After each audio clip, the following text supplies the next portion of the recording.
1.5 വർഷമായി. ഏകദേശം 1.5 വർഷത്തോളമായി തുടങ്ങിയിട്ട്.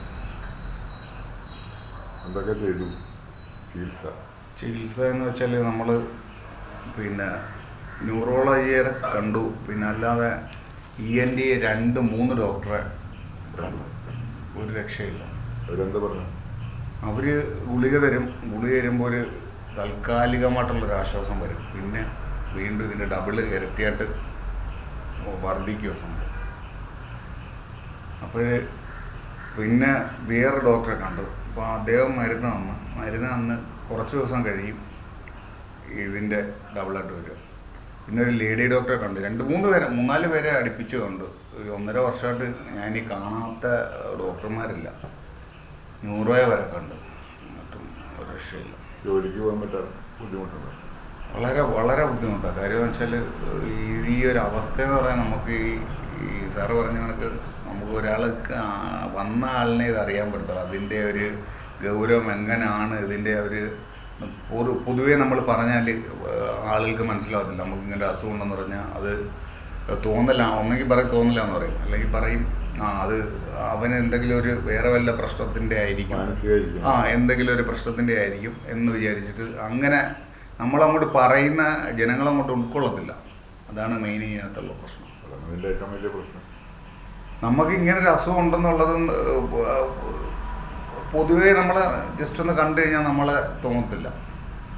നോർമലി നമ്മൾ കണ്ടു കഴിഞ്ഞാൽ ഇങ്ങനെ അസുഖക്കാരനാണെന്ന് തോന്നത്തില്ല.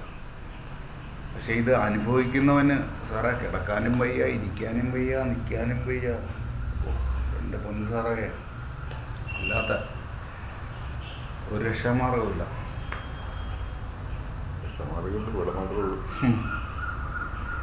ഞാൻ പറഞ്ഞില്ലേ, സാറിൻ്റെ വീഡിയോസ് തന്നെ കണ്ട് ഇഷ്ടംപോണൊക്കെ വേറെ അഭിപ്രായങ്ങൾ ഞാൻ പറഞ്ഞില്ല.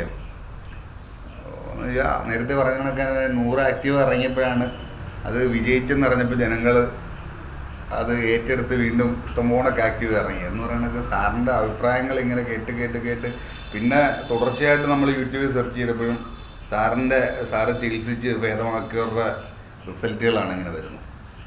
അപ്പോൾ പിന്നെ നമുക്ക് പൂർണ്ണമായിട്ടും ഓക്കെ രക്ഷപ്പെടുമെന്നുള്ളൊരു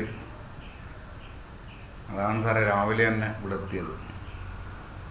കൊല്ലം കരുനാപ്പള്ളി ഇവിടെ വന്നിട്ടുണ്ടല്ലേ? വീഡിയോ കോളിൽ മാറ്റിയിട്ടുണ്ട്.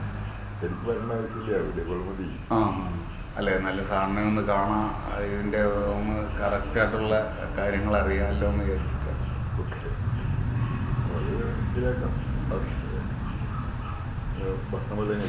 ഭക്ഷണം കഴിച്ചിട്ടാണ്. ട്രെയിന് കൊല്ലത്തുനിന്നൊരു 10-10:30 ആയപ്പം സ്റ്റാർട്ട് ചെയ്തു. നമുക്ക് പിന്നെ ഇച്ചിരി സ്റ്റേ ഉണ്ടായിരുന്നു അവിടെ ഇവിടെയൊക്കെ ഇടയ്ക്കൊന്ന് പിടിച്ചിട്ട് ട്രെയിൻ, അതുകൊണ്ടുള്ള ചെറിയ വഴിയിലൊന്ന് കിടക്കണം. അങ്ങനത്തെ ചെറിയ പ്രശ്നം. നമ്മൾ പെട്ടെന്നുള്ള അതിൻ്റെ റിസർവേഷൻ ചെയ്യാനും പറ്റിയില്ല. ഞാൻ സാറിനെ ഇന്നലെ വിളിച്ച് ഇന്ന് വന്നു. അപ്പോൾ ആ ഒരു ഇടയ്ക്കുള്ളൊരു രാത്രിയുടെ ഗ്യാപ്പേ നമുക്ക് വന്നോളൂ. വളരെ അർജൻറ്റ് ആൻഡിലാണ്.